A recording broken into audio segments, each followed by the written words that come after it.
Welcome to the JD Remedy.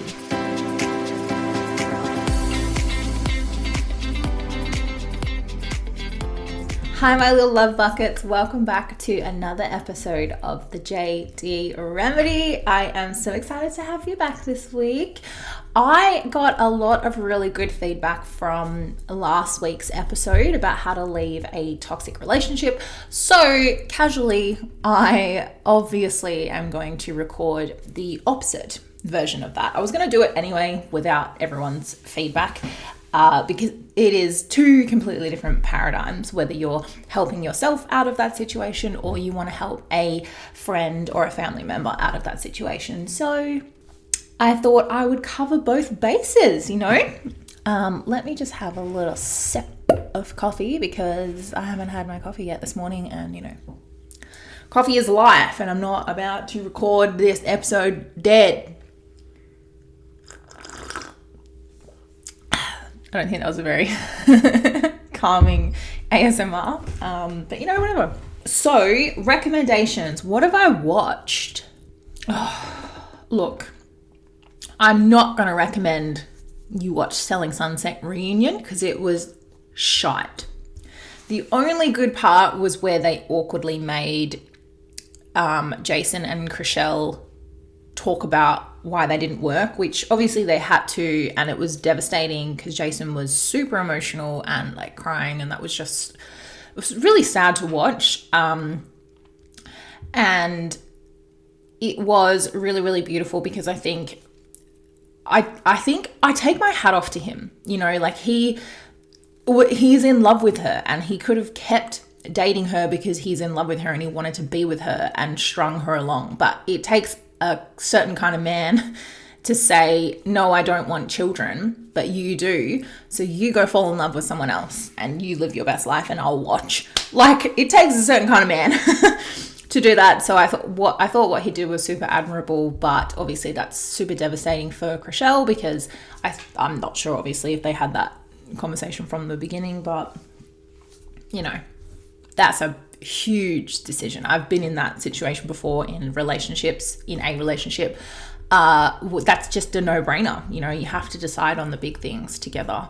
And if you don't want the same big things, then there's really no point. And to walk away from a relationship that they were both so happy and in love would have been devastating, as you could see from their awkward emotional encounter on the screen. But other than that, it was shit. There's no drama because all of them there are friends. Obviously Christine wasn't there, so there was no drama. And I was comparing it to the Real Housewives that I always watch, like the reunion special where they just scream at each other the whole time and it's super entertaining. They obviously can't do that because they're not friends. They work together and their bosses are there. So it's not going to be this dramatic screaming match that it always is on Real Housewives of Beverly Hills. So I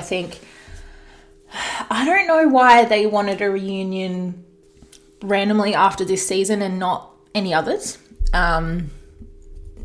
Whether that means they're not having another season and they need to wrap up some stuff, or I don't know, maybe there's going to be too much of a break in between and they obviously have to get on with their lives. I really don't know. I don't understand. But it almost felt like they had to talk about interesting stuff, because it was just boring. It was really boring. But yeah, I don't recommend that. Anyway, I don't recommend that. So watch anything else other than that.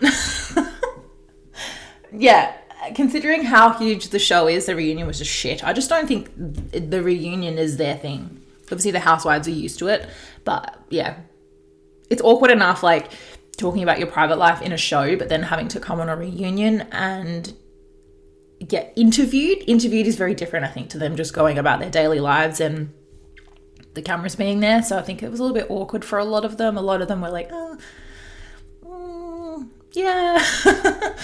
Anyway, yeah, let's move on. I have been so busy. Normally I'm super active on my socials, but I haven't been as much and I apologize, but I don't apologize because I've been head buried in this new mastermind 6-month mentoring program that I purchased. I'm learning so much. I'm doing so much work every night, my choice. Just the ball is a rolling, like the momentum is there. I was super motivated. I'm so excited. It's a little tricky sometimes because I get overwhelmed with like big business stuff that I don't know about, like contracts and payment systems and all this shit. And normally if I'm by myself, I would just give up and say this is too fucking hard and like throw my laptop across the room. But because I have this program and this group of women, we're allowed to jump on the live calls every day and be like, help, like I'm drowning, or hey, what do I do with this? And then they just kick you back in the right direction. So that's been super helpful to keep me on track and accountable and just feel supported. I haven't felt like this in a really long time through business. So it's incredible. Why are my cats scratching at the door? Hey, let's get into today's episode. But first, coffee. So I think what we have to appreciate is you have different types of friends, and trying to support a friend that's going through a toxic relationship can be very tricky. And it's important to know that I don't feel like you should have to change who you are to tell that friend who's going through the toxic relationship what they want to hear. You are valuable as a friend exactly the way you are. It comes with detriment sometimes because the friend that is in the toxic relationship obviously is not of sound mind. You know, their mental health is deteriorating, their self-worth is deteriorating, they're attached to this abuser, you know, the lot of it. So they may lash out, they may tell you you're wrong, I don't want your opinion, you know, all valid. But just try not to take anything to heart. I have seen girls lose friendships, unfortunately. It's just, that's what the abuser wants as well, right? Separation, isolation for this person that's in the thick of it. But I think it's important to know that each of your friends will bring something different to you in terms of support. You will have a friend that is 100% on your side, like fuck, obviously we're all on the friend side, but just the way that it comes across aggressive, maybe like fuck that guy, he's a piece of shit, you should break up with him, why are you still with him? Like they don't quite understand why, they just see you in pain and they no longer want you to suffer, so their reaction is anger and perhaps like frustration and confusion, like why are you still here, why are you putting up with this, just fucking leave, like, you know, that type of reaction. You may have a friend that just has no idea how to support you. Like they've never been through this. They don't have any experience, any skills, and just not comfortable maybe around this type of behavior. So you might be that friend. You might be that friend that's like, what the hell do I do? And in that case, I think the best thing you can do is just listen to them. If you really don't know what to do and you don't know how to deal with this, listening is huge. And just love and support, like being with them when they need you, or hugging them, or sending them messages of empowerment and love. Just know that I love you. Just know that I'm here for you. Support and being listened to goes a really, really long way. You don't have to know how to get them out. You don't have to know, you don't have to have an opinion about the relationship. It's just show your friend love and support at that time. I think another friend, which I tend to see myself doing a lot, is thinking the same as the first friend. My thoughts are the same as the first friend, aggression and that guy's a piece of shit and you deserve better. You think that, but you don't say it straight to them in a way that either pushes them away or upsets them further. Because think about your friend that's in a toxic relationship. They're being abused every day. Like they're just exhausted, like just not in the right headspace. And you come at them with more aggression, and you come at them with kind of like telling them what they should be doing right. It can seem overwhelming for that friend. But again, if you're that friend, that's fine. That's a natural reaction. That is 100% warranted reaction. But this is why it's good to have different friends that come from different angles, because you might need that friend at some point that's like telling you he's a piece of shit and you go, yeah, he is, yeah, fuck yeah, I'm gonna leave. Like, you need different friends at different times. You might need the friend that just wants to love and listen to you and support you.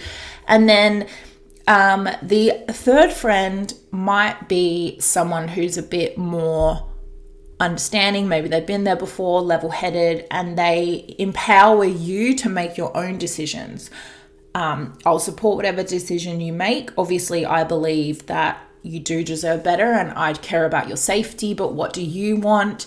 And you obviously trying to steer them away from them because you don't want them to stay with their abuser.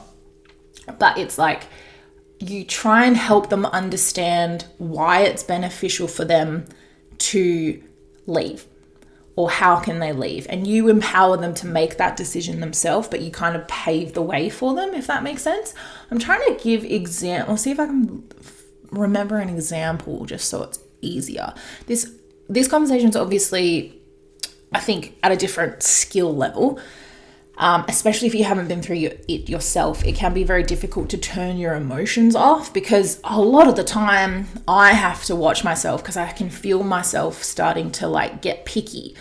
Not picky, like pick at my friend. Like, what do you mean you're still seeing him? Like, okay, did we not have a conversation about this like a month ago? Like, you know what I mean? It can be very tricky to turn your emotions off. But at the end of the day, as friends, it's completely your choice. If you're the friend that gets aggressive and you're the friend that yells the obvious in her face to get her to leave and she leaves, great, be that friend. If you're the friend that has no fucking idea what to do but you hate seeing your friend in pain, like, don't try to morph yourself to be a friend that you don't know how to be. Like, just be your genuine self, and you never know how you show up in that moment might help your friend.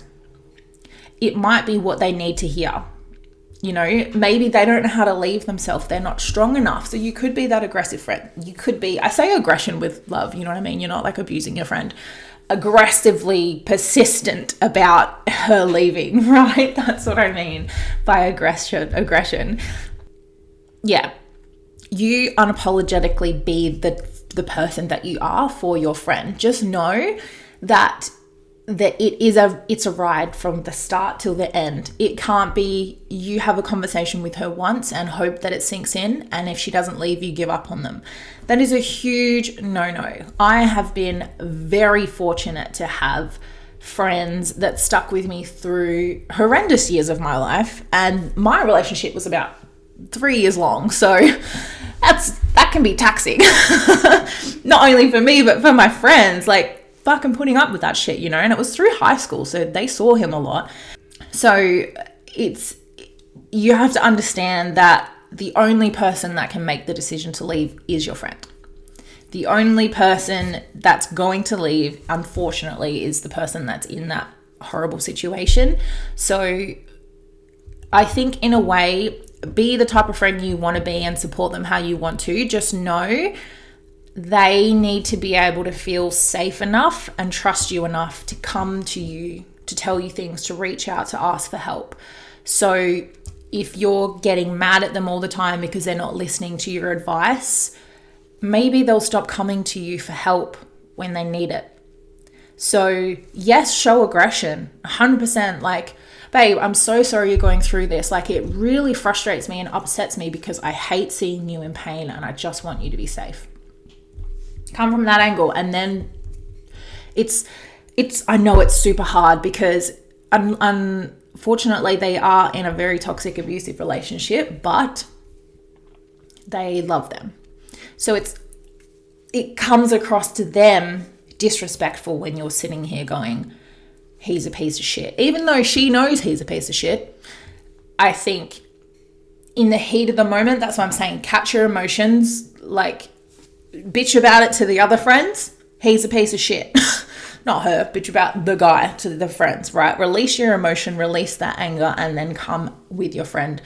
Come to your friend with support, because the more that you build up that aggression, the more you build up that space between you and the friend that's in the relationship, the more hesitant she'll be to come to you for help. Yeah, it's messy all around, and I bet you the abuser is sitting there fucking wiping his hands clean, laughing, because that was his plan all along. Isolate her. So just know that you're in it from day one as a friend. That should be a given. If you're a good friend, they're ride or die till the end, right? So don't give up on them. And they could show up differently every day as well. They could thank you for your support. Thank you for being such a good friend. I know you're right. And flip the switch the next day and say, don't talk to him like that. I love him. Like, you don't know anything. I don't want to talk to you about this anymore. Like, just understand that, again, they're going through so much mentally that their mind is all over the place. Their mental health is all over the place. It's up to you to still be there no matter what. Like, don't take it personally. At the end of the day, when they come out the other end and they do choose to leave, they will appreciate you for every step of the way, whether they hated you at one point or was thankful and appreciative of you the other.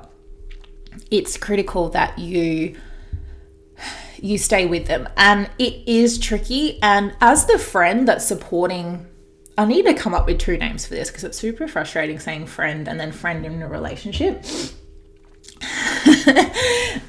So if you're the friend supporting your friend in a toxic relationship, just know that it can be toxic for you too. And it does not mean that your self-care goes out the window. It doesn't mean that your mental health needs to suffer either. So yes, you're allowed to support your friend, and she's super important and you're there till the end, but you also need to set boundaries.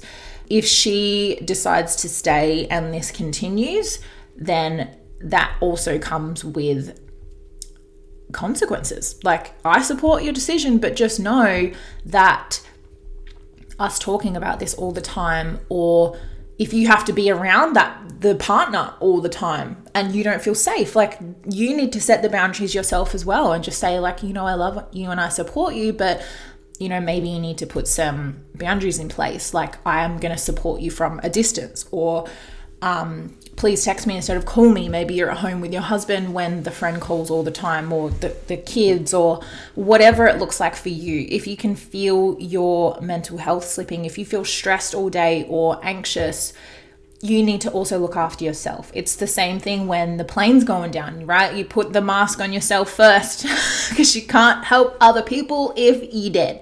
So that was a bit dramatic, but help yourself first so that you are of better sound mind and strong enough to help your friend. Because if you both slip into the patterns, then it's not going to be good for anyone. So make sure that you are comfortable setting boundaries with your friend as well. I think there's a difference between, you'll know when you have a friend that's in a relationship or a toxic relationship, there's patterns, right? And unfortunately, if they're in deep, they don't understand them. And the patterns are, she'll reach out to you. He did this. He said this. He made me feel like this.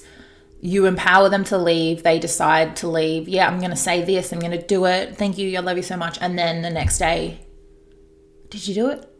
No. He told me he loved me and he told me he was sorry. And it's a pattern. And it happens over and over again. So I think, how do you navigate that relationship for her? Do you decide that's not my business anymore? Like, I can only help you so much? Or do you stick it out and just hope that one time it'll happen, right? Do you do resources for her? Do you help give her, Google some helplines or some free legal advice or whatever situation they're in? Are there parents involved? Are other friends? Like, do you rally the girls together and fucking show up and literally pick her up and throw away the key? Like, what do you do? And I know maybe you're thinking, like, is this my problem? Like, is this my business? And you know what? It's not. Like, you don't have to be that involved if it's taxing on you. And I know that's hard and it may sound selfish, but it's like, you come first. And if you're at the point where you're like, fuck, I can't be around this behavior anymore, like, you're not in that relationship. It depends on each and every one of you individually. How close are you to this person? What do they mean to you? Are you okay? Are you safe? Are you around this behavior? Oh, hang on.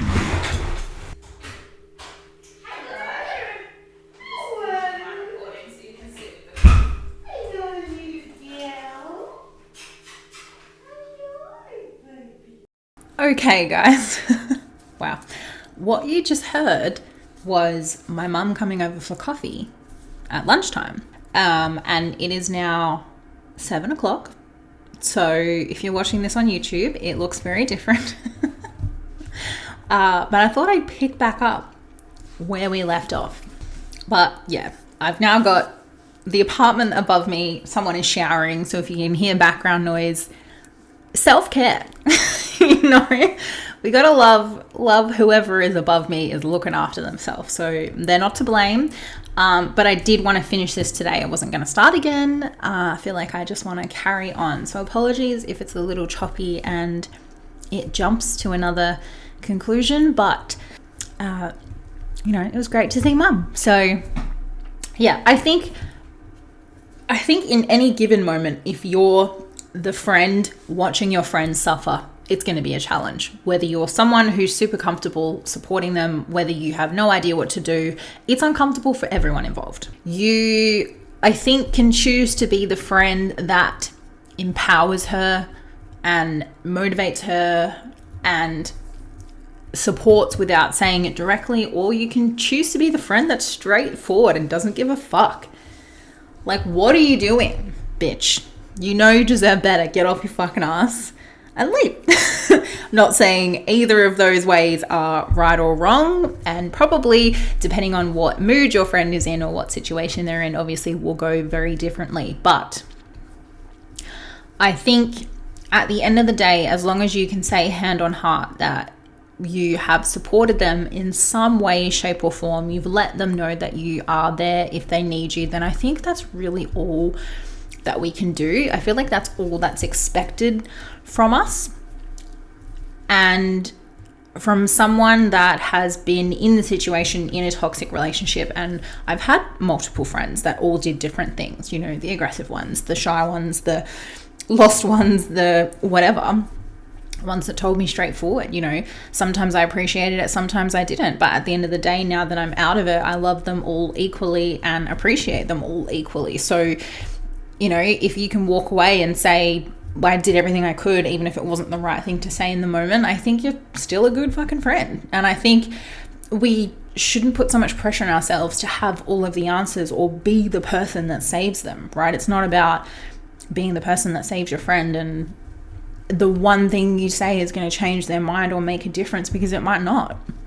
It could be months, it could be years before you see any changes, but just know that everything you say will slowly chip away or build that confidence for them or build the courage to make a change or to leave. So I think if you go into it with that mindset and that goal in mind, then you've done your job. Like, it is really hard, especially if you've never been there or been involved in that situation yourself. I can imagine how difficult it would be to give advice or to support. Like, what the hell do you do?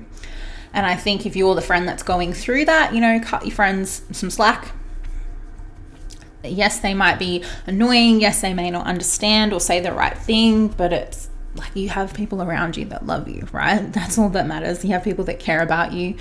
And it may be hard to see that in the moment, but they're there. They're supporting you. So yeah, if you guys are listening to this podcast and you have a friend that's in a terrible situation or something, it's just something to think about. What kind of friend are you? Screenshot this episode and post it in our Facebook group, or, you know, put it on your Instagram story and tag me. I want to know, what friend are you? Let me know what genre of friend you are. Are you the aggressive one, the direct one, the shy one, the empowering one? What kind of friend are you to your friends that need it? And own that. Be proud of that. Who cares? Like, you are who you are and you bring value to that girl's life, whether they can see it in the moment or not. So be proud of the type of friend that you are and the support that you give. So I want to know what type of friend you are. Have this discussion with the gals and rally together. I'm going to leave it there for today's very long episode. In my mind, it's going to take a long time to export this, guys. But I just want to say thank you all for tuning in again to today's episode. If you'd like to hear more or follow me for more tips and chats and giggles, you're welcome to follow me on Instagram. Just follow me on Jade Delpup, JAYDEDELPUP, and my link tree is there with everything you need. This podcast, my YouTube channel, the Facebook group, my business coaching account, and yeah, jump into the Facebook group. Let's have a chat. Let me know which friend you are. Connect. I love hearing from you guys. But until then, I will see you guys next week. Bye.